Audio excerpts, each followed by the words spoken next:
In this video, we're going to talk about how to run for public office. Now, here's the thing.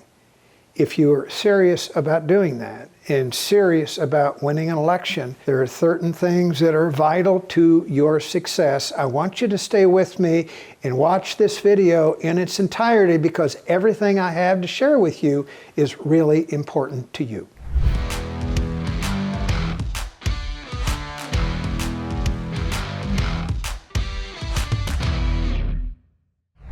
I'm going to divide what's in this video into kind of three broad categories, and we'll talk about each one. One is the rules that you will need to follow, the question of why you're doing this.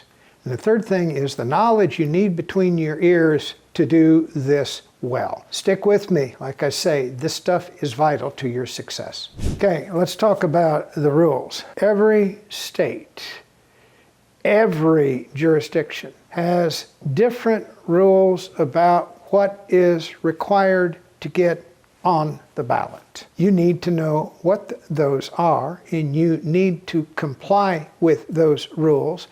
And there are no excuses, and there's no extension of the deadline for doing that the right way. So where do you go to find the rules? Well, what office are you running for? In what jurisdiction? If you're running for city council, it's governed by your municipality. If you're running for statewide office, it is governed by your state.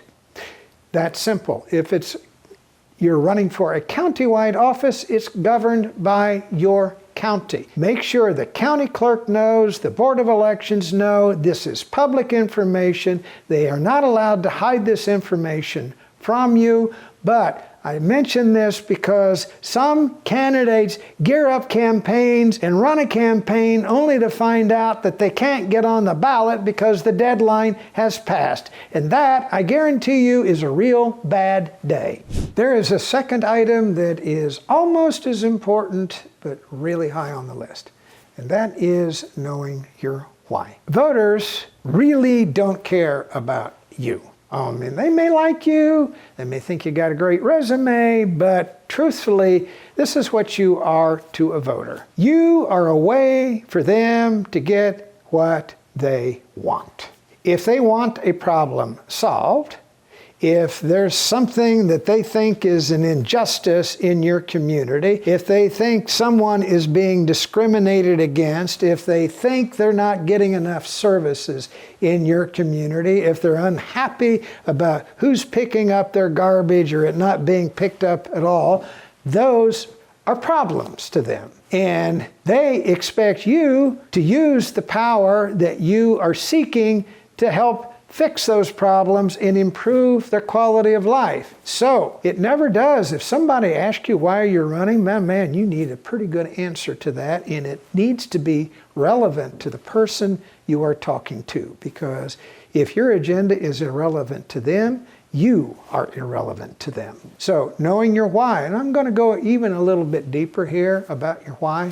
You're going to run for office. I'm going to tell you right now, it's going to create a little chaos in your life, and there are going to be inconveniences you have to endure. You're going to have to be out late when you don't want to be. You're going to have to spend time with people you don't particularly like. This just goes. This is the price you pay for winning an election. If you know deep down your why, it will be all worth it. You will have the greatest experience of your life. It's just the price you pay for success. If you're doing it to stroke your own ego, I'm going to tell you the inconvenience you have to endure to get the job is never going to be worth that. If that's the reason you're getting into it, go stroke your ego in some other way. But doing it in a political campaign really isn't going to work for you. There's a third thing that is essential to running for public office. You really need to know what you're talking about. I mean, not just a good answer to that question of why you are running, but if you tell voters that you're going to fix problem A and B and C, and they look you in the eye and said, tell me how you're going to fix problem A and B and C, and you have no idea how you're going to do it, you are not well informed. So if you're going to campaign on fixing problems, it is also incumbent upon you to know how you're going to do that, and that may take a little bit of research. If you say you're going to cut the property tax in your community, and there are people say, how are you going to make up for the funding for the schools and the fire department and the police department and so on, and you don't have a good answer, they're going to conclude that you're selling snake oil, and probably rightly so. So there is that knowledge to know what it is that you're talking about. You really ought to be familiar with the powers that come with the office that you are seeking.